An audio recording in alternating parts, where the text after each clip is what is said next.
One claims it's the company's only chance for survival. Atari has filed for Chapter 11 bankruptcy protection. The 31-year-old AWA presents the difference. Kodak is filing for Chapter 11 bankruptcy protection.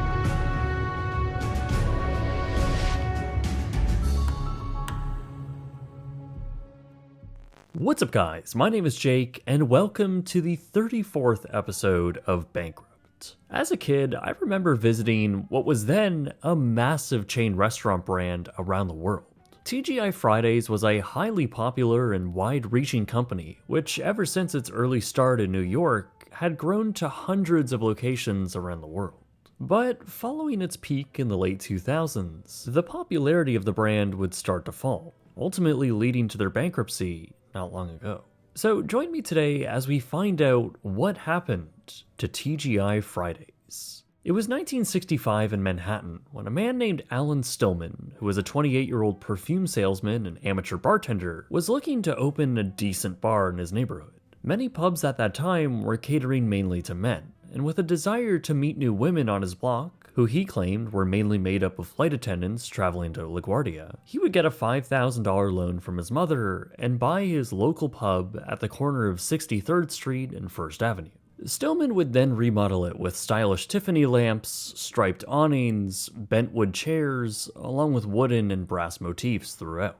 With stylish cocktails on the menu, later some food options like potato skins and mozzarella sticks, Stillman called his new creation Thank God It's Friday, or TGI Fridays for short. The bar was a massive hit, earning $1 million in its first year. This one location really formed a whole new vibe for the area, as crowds of people quickly packed into this beloved location, one of the first bars in New York to heavily embrace cocktail culture. Fridays became so famous, in fact, that it would later be used as inspiration and even a filming location in the 1988 Tom Cruise movie Cocktail. Stillman would then meet a restaurateur named James Robinson, who would ultimately convince him to franchise the bar and restaurant and let him bring it to Tennessee. So by 1970, the first TGI Fridays outside of Manhattan would open up, first in Memphis, then in Nashville a few years later. With those locations doing quite well, another restaurateur, Daniel Scroggins, would also begin franchising locations, this time in the suburbs of larger cities, focusing on a more family-focused restaurant concept that carried on with the brand's established aesthetic and vibe. Clearly, this new brand concept was doing quite well, and with 11 restaurants now in the TGI Fridays name, in 1975, a hospitality company based in Minneapolis called Carlson Companies, known for expanding the Radisson Hotel brand and Country Inn and Suites, would ultimately acquire the brand. Daniel Scroggins would become the new CEO of the division, while the original investors and founder, Alan Stillman, would depart. Fridays was now an exciting new brand, ripe for growth, especially now with a new corporate owner looking to expand their restaurant division. Through the late 1970s and into the early 1980s, Fridays was becoming a powerhouse in the chain restaurant business. With now over 80 locations across America, the chain was on average earning more money per square foot than McDonald's. In fact, the average Fridays restaurant would produce around $3.3 million a year, a shockingly impressive figure. And it's easy to see why. Diners praised the unrivaled atmosphere of bold and fun decor, along with service that was unmatched for a chain restaurant of this type. TGI Fridays was really unlike any other restaurant chain out there, and consumers found it to be a pretty great value for the money. So with all of the success and a drive to build even more of these successful establishments, Carlson would take the company public in 1983. During this time, the company would build more domestic restaurants, but also make deals with international companies to bring the brand to new markets. Through the 1980s, now with an influx of cash from their IPO, Fridays would grow to a chain of over 140 locations across the US. They would also establish stores in Great Britain and Mexico. Their life on the public markets, however, wouldn't last, as by 1989, Carlson would opt to take the company private once again. As a new CEO came in to lead the company, Fridays would continue to build a successful chain restaurant empire through the 90s. Their locations continued to be very distinct, from the various eclectic antiques that lined the walls to the fun uniforms worn by their employees. Their menus now served a wide range of food items, while the bar was a comfortable, friendly spot for many locals. Fridays now had more than 256 locations across America, and with a parent company that specialized in hospitality and had expertise with overseas markets, they continued the international expansion of the chain to countries like China, Russia, Germany, with even further plans for Australia, Canada, and 13 other nations. As chain restaurants as a whole grew in popularity, year after year dozens of new Fridays locations would open their doors. Fridays would cross the millennium with nearly 440 locations and had no intention of slowing down. Since the company was privately owned, the actual overall sales were never disclosed. However, at the rate they were growing, and by the fact that each location was averaging around $3.5 million a year, the company was certainly generating hundreds of millions of dollars in overall sales. Fridays was now even breaking out into the consumer packaged food items market, now selling mixers for cocktails, as well as their famous potato skins.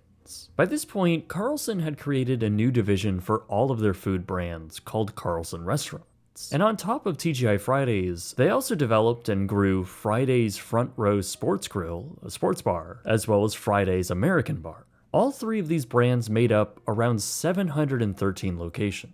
Truly an enormous rise for the Fridays brand, just as they were approaching their 40th anniversary. Around this time, the company would also begin rolling out a new modern design. Not only would a new logo and facade be introduced, but an entire redesign of their interior, going from a cozy and warm space to something a little more modern, which they called fresh, young, and contemporary. By 2008, the chain would peak with their number of domestic stores, with over 610 restaurants across 47 states. Their international reach was even wider, as the company would operate over 300 locations in 60 different countries.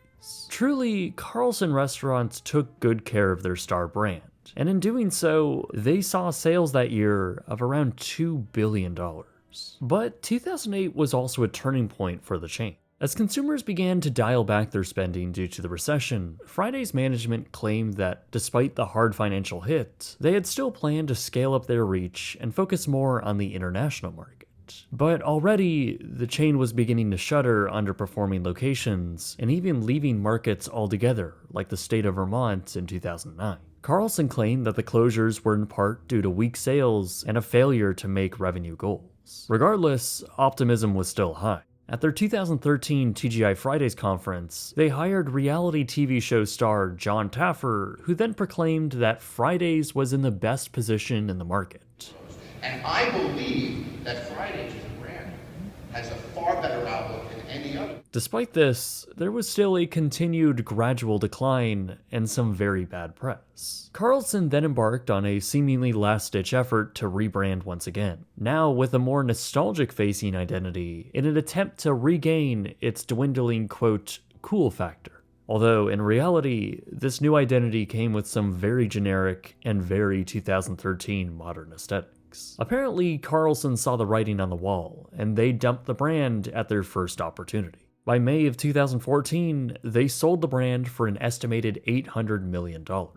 As you probably already guessed, the buyers would be two private equity firms, Sentinel Capital Partners and Tri-Artisan Capital Partners. They would take on the portfolio of around 800 worldwide locations and the 70,000 employees that staffed them. The new owners, to their credit, did try and turn things around, initially testing a handful of new initiatives, including alcohol delivery services and even a test location in Texas, which essentially represented a 180 on the brand's original interior style, now proposing an ultra-minimalist design which associated very little with the original Fridays aesthetic. Meanwhile, deals were being made to bring Fridays back to the stock market, with yet another private equity firm coming on board. However, those plans would ultimately fall through. So, as an alternative effort to free up some cash, the new private equity owners made a deal to sell off many of their corporately owned restaurants to franchisees for around $450 million. While this was a lot of cash up front, it also now meant that Fridays no longer owned the real estate for those locations, essentially giving up most of the company's assets. This also now meant that they were much more susceptible to fluctuations in sales, as they now had substantially less assets to manage. But surely there would be no looming world event to change things, right? In 2020, the world of restaurants was severely impacted by the pandemic. In response to COVID-19, Fridays announced the permanent closure of dozens of their locations, shuttering up to 20% of them through 2020. They admitted that the chain lost money in 2019 and was therefore suffering even worse through the pandemic, seeing sales sharply decline through 2020 and 2021. They did offer curbside pickup, and upon reopening, they would invest in a ghost kitchen company and use their kitchens to produce various products like sushi, which they would then sell in stores, even though sushi is very much not on brand with TGI Fridays. But that was just the corporate side. Franchise owners across America reported similar dire financial conditions. Some even delayed the reopening of their restaurants through 2023, all in an attempt to save money. Internationally, the chain was also in a similar state, with some operators like South Rock Capital, the Brazilian owners, filing for bankruptcy. As domestic locations continued to dwindle, US sales were down to just $728 million. And with increasing debts and fewer customers choosing to eat there, Friday's cash on hand was approaching a dangerously low level. Finally, on November 2nd, 2024, the inevitable happened. With just under $6 million in cash on hand and over $37 million in debt, TGI Fridays had filed for Chapter 11 bankruptcy protection. Dozens of restaurants would continue to close through this time, bringing their US presence down to just 163 locations, and still falling.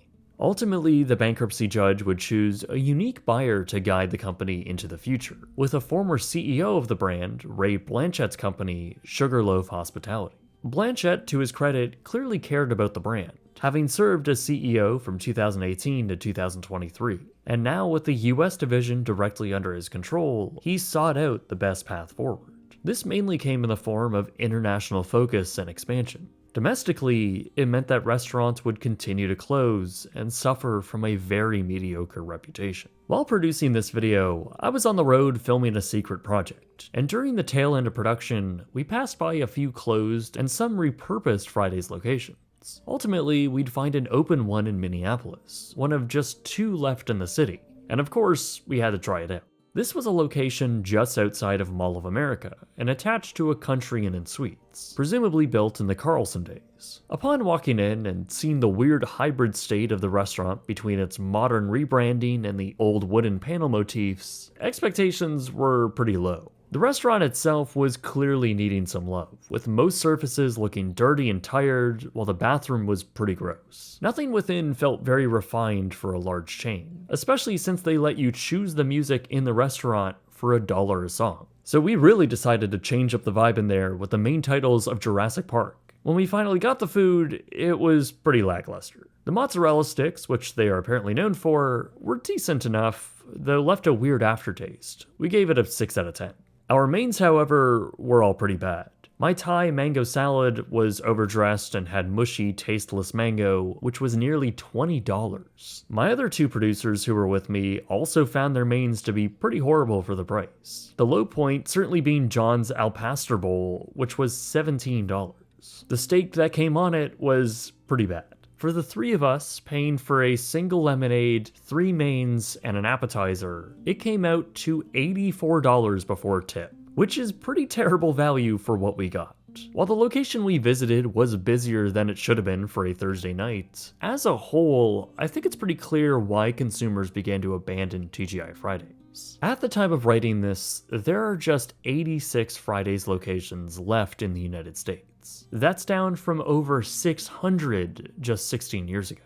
That is pretty insane. The brand domestically has seen a tremendous fall from grace, and really quite a massive drift from the original guiding principles. Internationally is really where the brand is best positioned today, as new locations have been announced across their 391 remaining restaurants in 51 countries. Though just like America's remaining restaurants, they also suffer from pretty mixed reviews by diners.